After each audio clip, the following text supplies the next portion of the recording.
아멘. 우리 다 같이 일어나셔서 오늘 하나님께서 우리 주시는 말씀을 한 절씩 교독하도록 하겠습니다. 오늘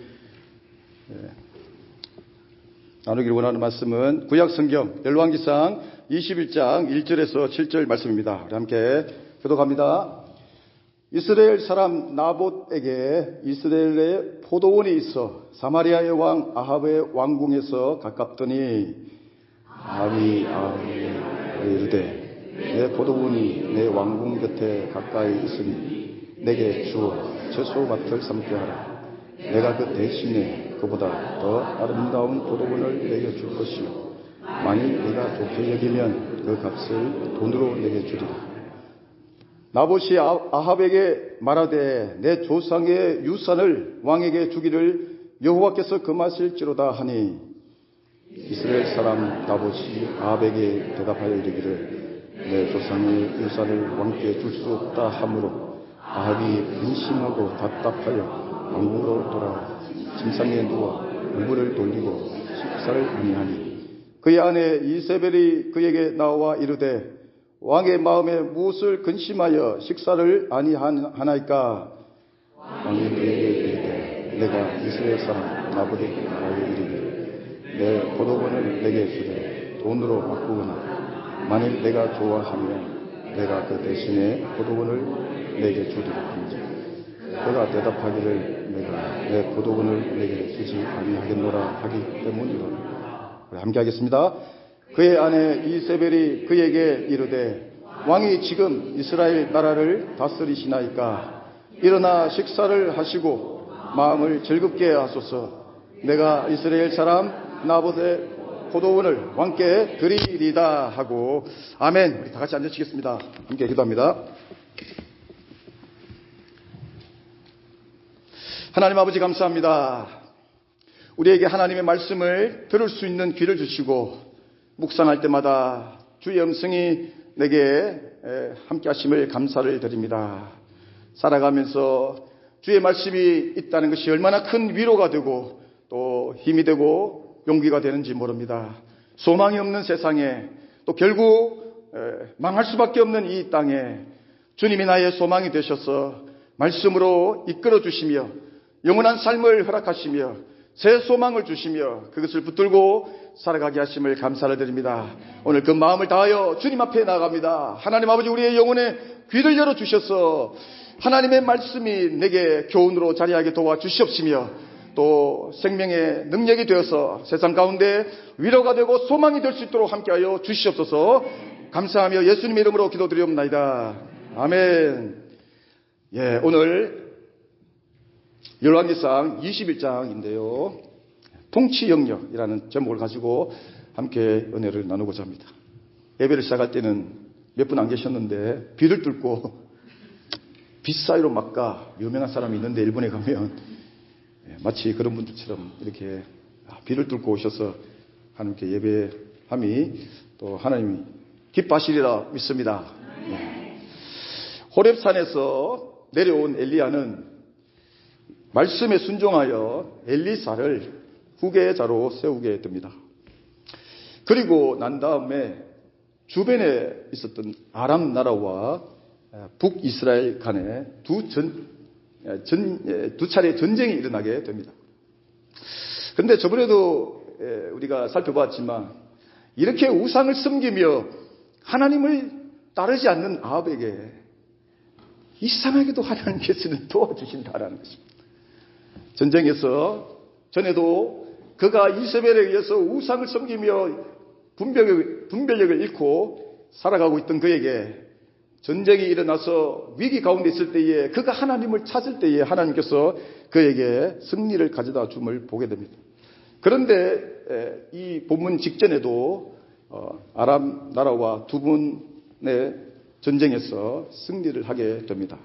그런데 분명히 하나님의 도우심으로 이스라엘이 승리했는데도 불구하고 문제는 아합 왕이 자기 임의대로 그 아람 왕인 그 벤하닷을 살려주기도 하고 또 성전에서 마치 자기가 자기의 힘과 능력으로 전쟁에서 승리한 것처럼 그 영광을 스스로 이렇게 느끼는 것을 보여줍니다. 그가 이렇게 하나님의 도우심으로 전쟁에서 승리했음에도 불구하고 시간이 가면 갈수록 좀 깨달으면 좋은데 깨닫지 못하고 가면 갈수록 자기가 가지고 있는 그 우상을 향한 마음을 멈추지 못하게 됩니다. 이렇게 그가 하나님의 도우심이 함께하고 있는데도 그의 불신앙은, 하나님을 향한 그 교만과 불신앙은 여전히 반복되고 있음을 보여주고 있습니다. 오늘 본문은 이러한 그의 연속된 그 불신앙의 모습을 오늘 이 본문에서도 보여주고 있습니다. 전쟁이 끝나고 난 다음에 이제 시간이 지나서 얼마 후에 하루는 아합 왕이 왕궁에서 거닐었는지 모르겠지만 이렇게 보다가 바로 그 왕궁 가까이에 있는 포도원을 보게 됩니다. 그리고 그 포도원이 어떻게 생겼는지 모르겠지만 자기 마음에 아주 이렇게 들게 됩니다. 사실 오늘 이 본문을 가만히 보고 있으면은 여기에 무슨 문제가 있을까라는 생각을 하게 됩니다. 왜냐하면은 아합 왕이 오늘 이세벨이 7절에서 말하고 있듯이 한 나라의 왕인데도 불구하고 이 한 백성에 불과한 나봇에게 힘이 없을 거 아니겠습니까? 그에게 어쩌면은 그의 힘과 어떤 그 권력을 가지고 쉽게 이렇게 취할 수 있음에도 불구하고 마치 그에게 아주 정중한 모습으로 이렇게 딜을 하는 것을 보여주게 됩니다. 그래서 내가 말 그대로 이 포도원을 원하는데 네가 원한다면 내가 값을 쳐주겠다 하면서 그의 마음을 돌리려고 합니다. 그래서 자기가 이렇게 왕인데도 불구하고 그 백성의 포도원을 얻기 위해서 그 나봇에게 행하는 모습을 보면은 마치 왕의 모습을 잃은 듯한 그런 모습을 보여줍니다. 그런데요, 이 율법에 보면은 하나님께서 허락하신 유업에 대해서 그것이 많든 적든 간에 자기 임의대로 이렇게 조상 대대로 내려오고 있는 그 유산에 대해서 임의로 판다거나 빌려준다거나 또는 이 오늘 접근하고 있는 이 아합과 그 이세벨의 모습처럼 그것을 이래 착취한다거나 그런 일을 해서는 안 된다고 율법에 기록해 주고 있습니다. 그래서 그 하나님께서 허락하신 그 땅은 왜냐하면은 하나님께서 그에게 그 자녀에게 그 지파에게 허락하신 약속의 땅이기 때문입니다. 약속의 땅은 하나님께서 다스리심을 의미하는 것입니다. 그래서 그 땅을 자기가 유산으로 가지고 있다 할지라도 이 땅을 마음대로 그냥 주고 받고 빌려주고 또 돈으로 주고 사고 할 수가 없는 땅이었습니다. 하나님께서는 이 이스라엘 백성들을 종된 그런 애굽의 삶에서 구출해내서 약속의 땅인 가나안으로 인도하셨습니다.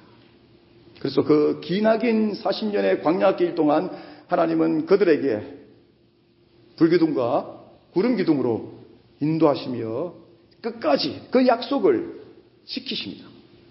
그리고 그 후손들에게 그 땅을 배분해 주시며 하나님께서 허락하신 땅임을 그들에게 가르쳐 주십니다. 그래서 그들이 그 땅을 가지고 소유하고 있지만 또 그 땅을 경작하며 그 땅에서 나오는 어떤 유익을 이렇게 취할 수 있지만 그럼에도 불구하고 이 땅은 하나님께서 우리 자손에게 주신 땅이라는 사실을 기억하고 또 기억하며 후손들에게 전하며 그렇게 살아오게 되었습니다. 그래서 땅을 소유하고 있지만 사실 그 땅은 하나님의 땅인 것을 의미하는 것입니다.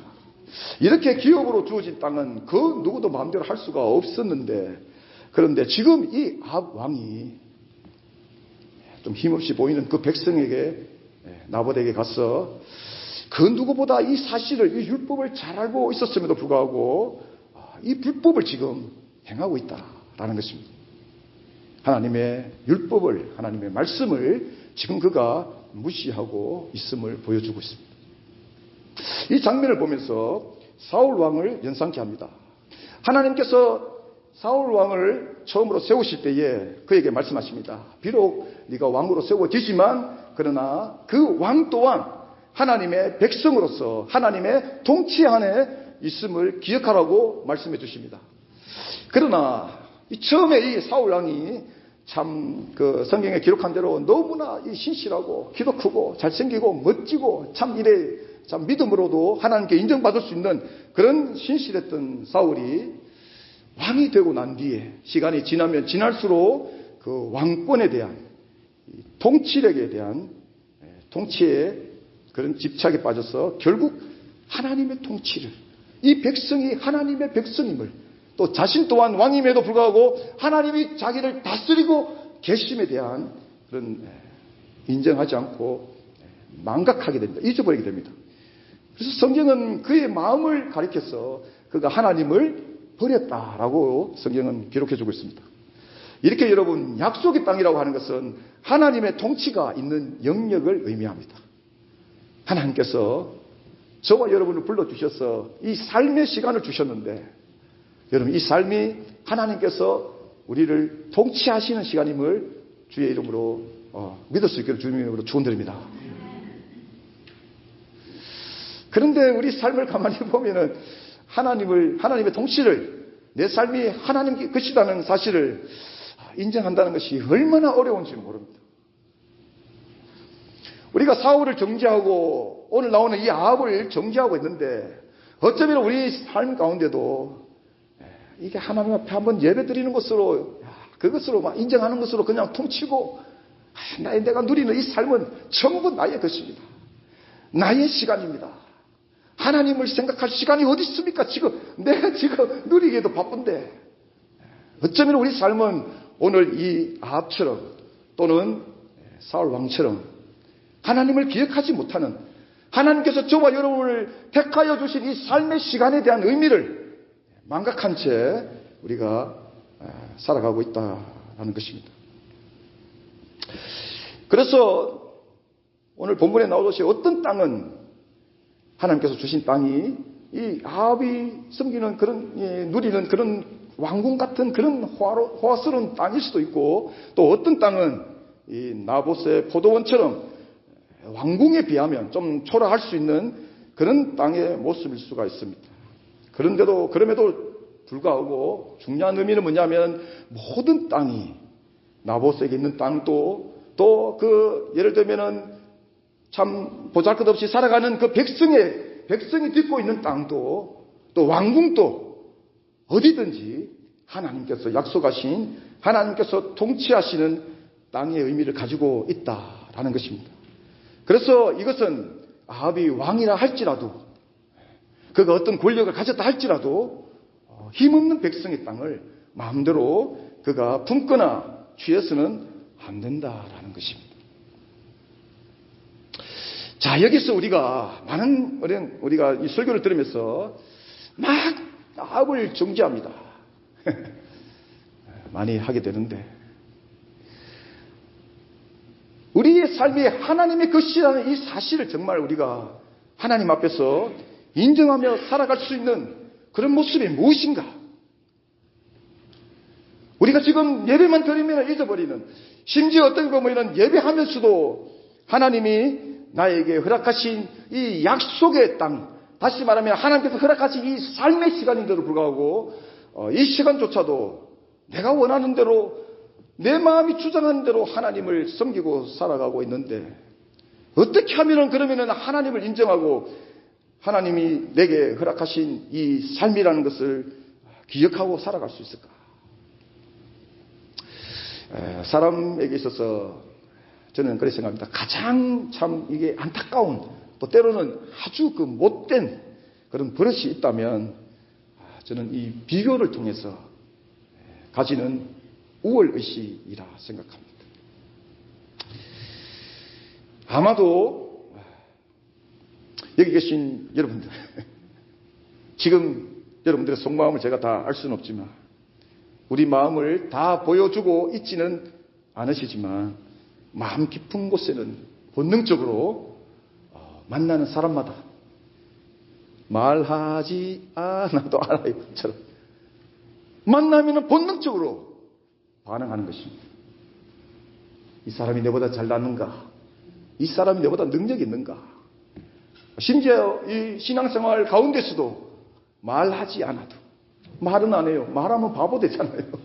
말하지 않아도 안녕하십니까 하는 순간에 다 파악이 되는 것입니다.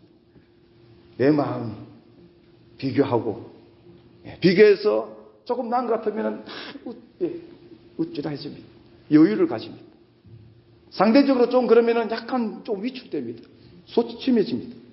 인싸하고 아무런 삶에 문제가 없는데, 관계성에 문제가 없는데 만나기만 하면 나도 모르게 어떤 사람은 약간 위축되고 어떤 사람은 우쭐댑니다.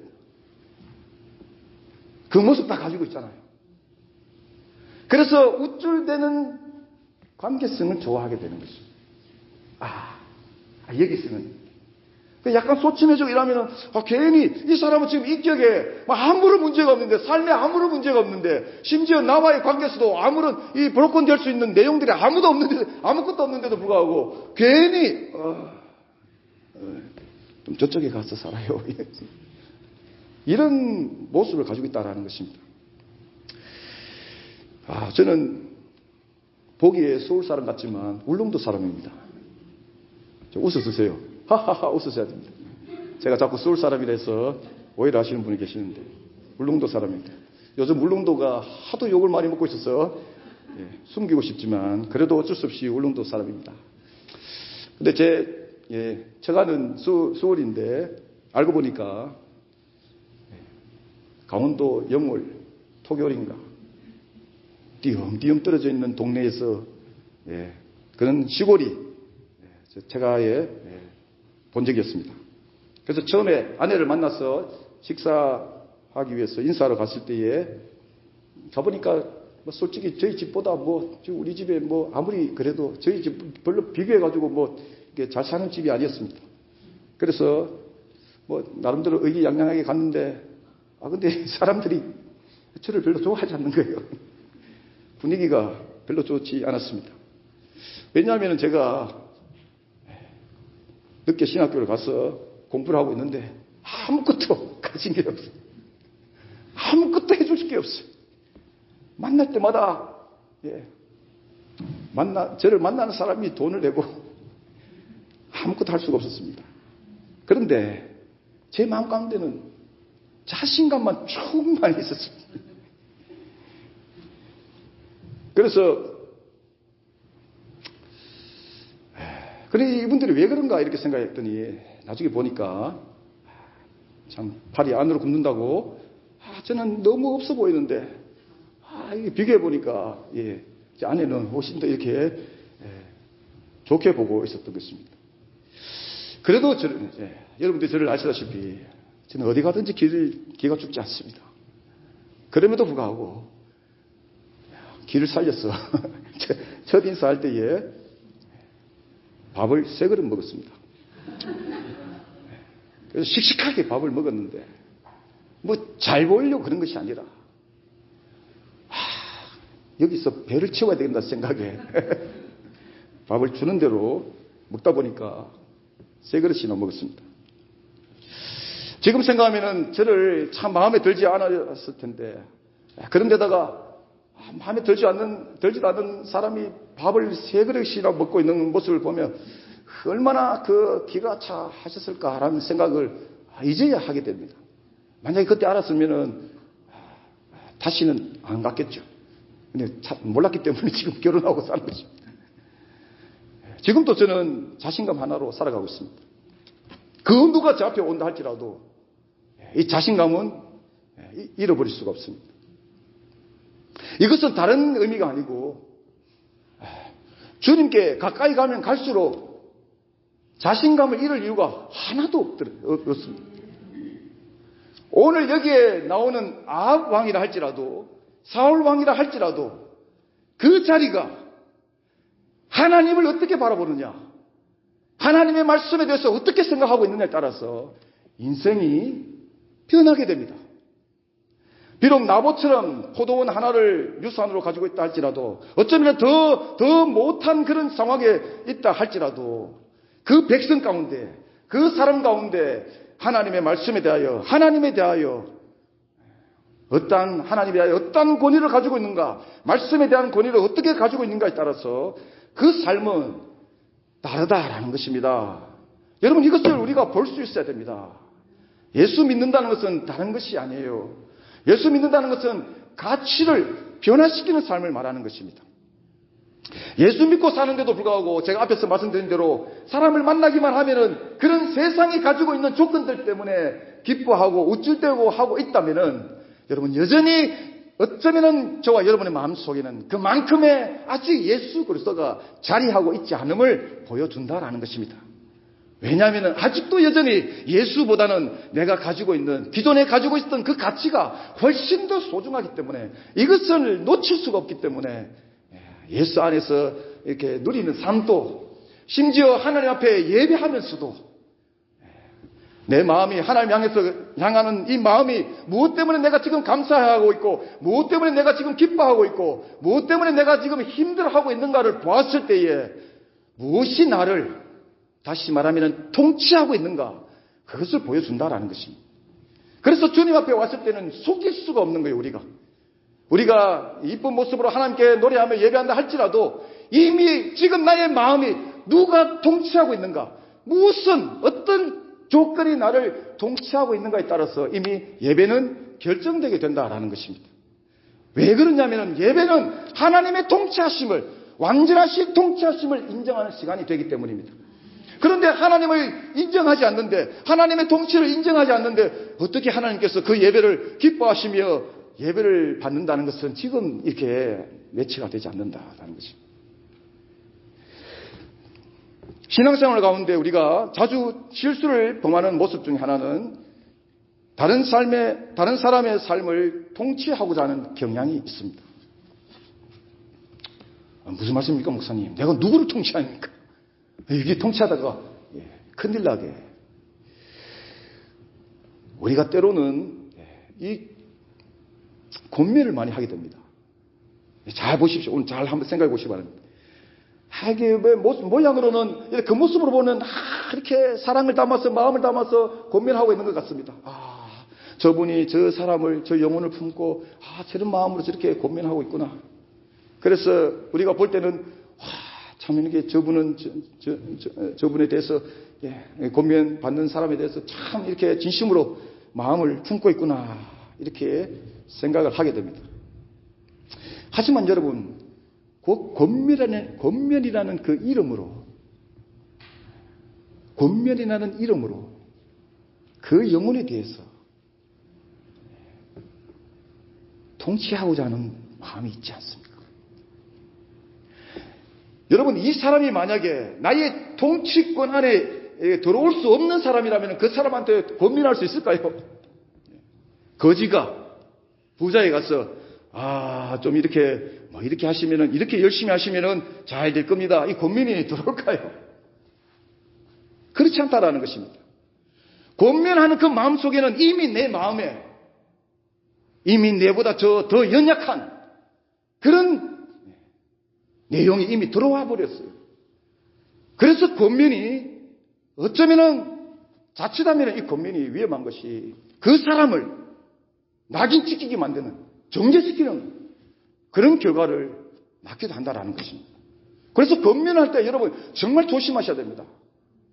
권면 실컷 했는데, 권면하고 떠나는 나의 마음은 자유로운데, 권면을 받은 사람은 막 눈물 콧물 흘리며 상처가 막 온 상처를 받는 경우가 얼마나 많은지 모릅니다, 여러분.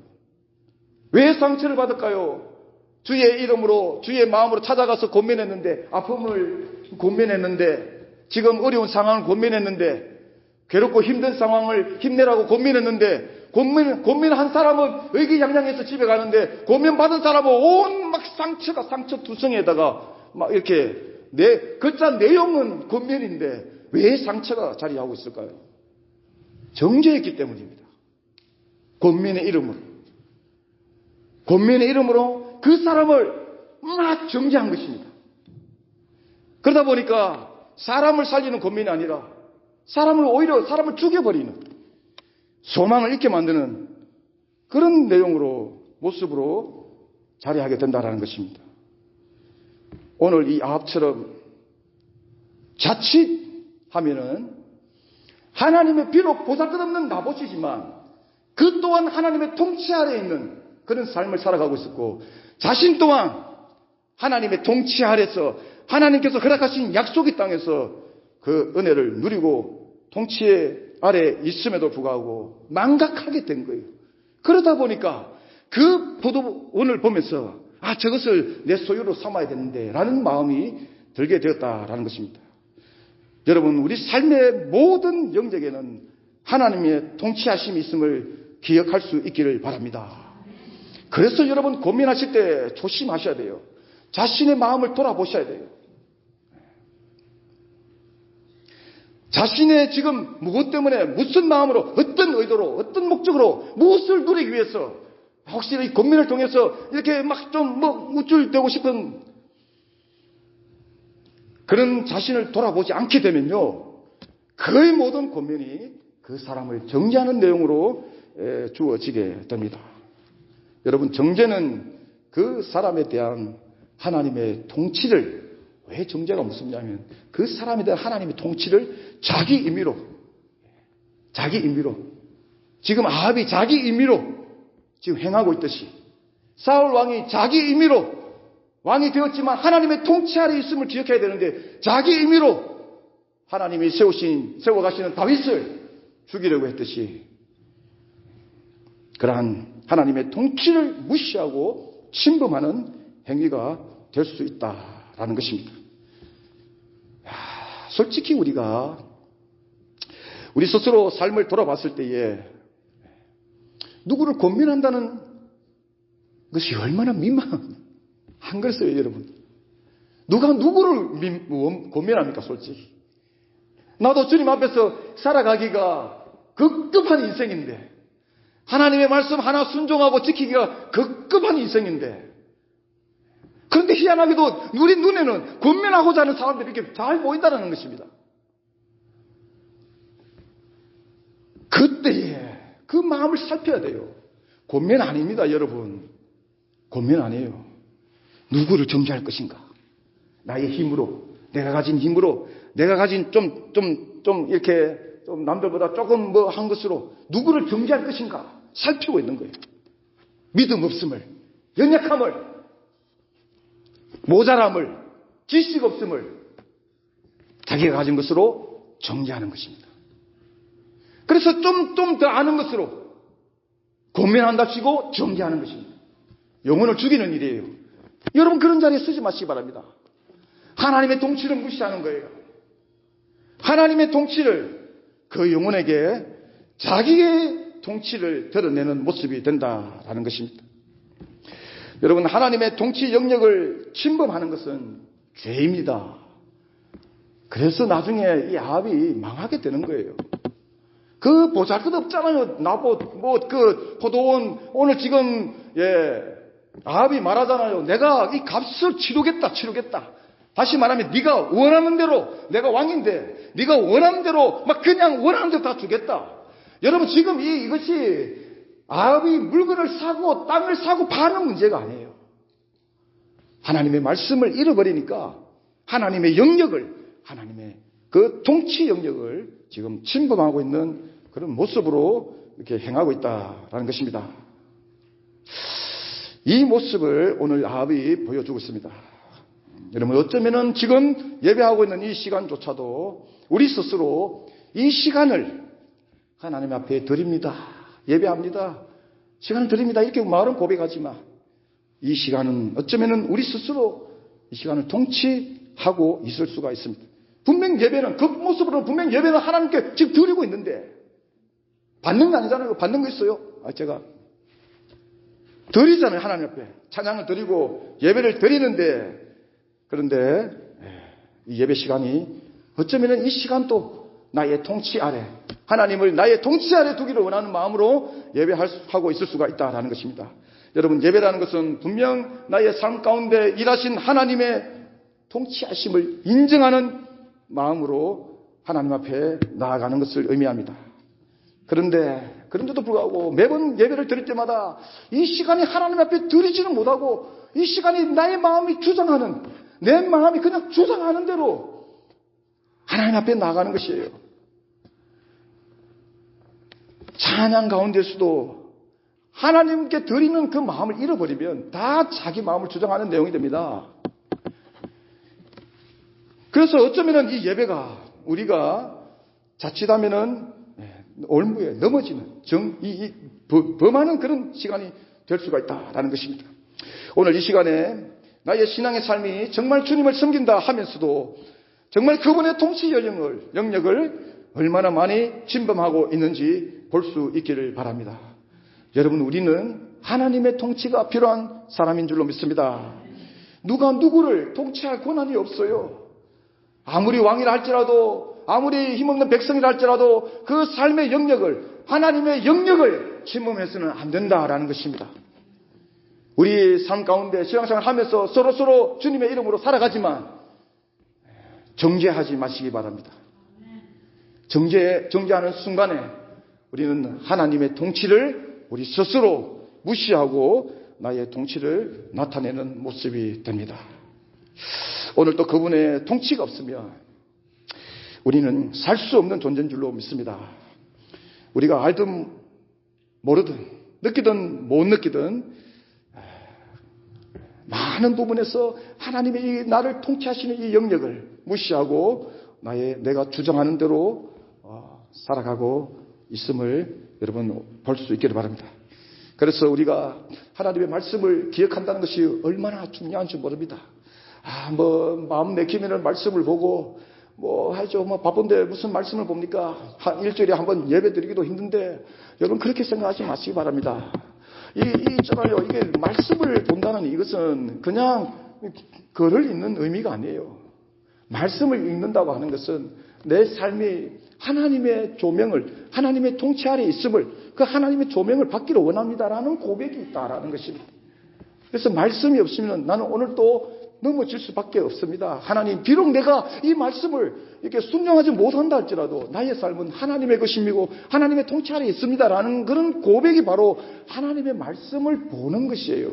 우리 1년에 성경 한번 읽읍시다. 읽고 안 읽고 여러분의 자유겠지만, 그러나 중요한 것은 뭐냐면은 여러분들 가운데 하나님의 말씀을 생각하는, 하나님의 말씀을 바라보는, 하나님의 말씀을 듣고자 하는, 지금 제가 설교를 얘기하는 것이 아니에요. 여러분 제발 부탁인데요.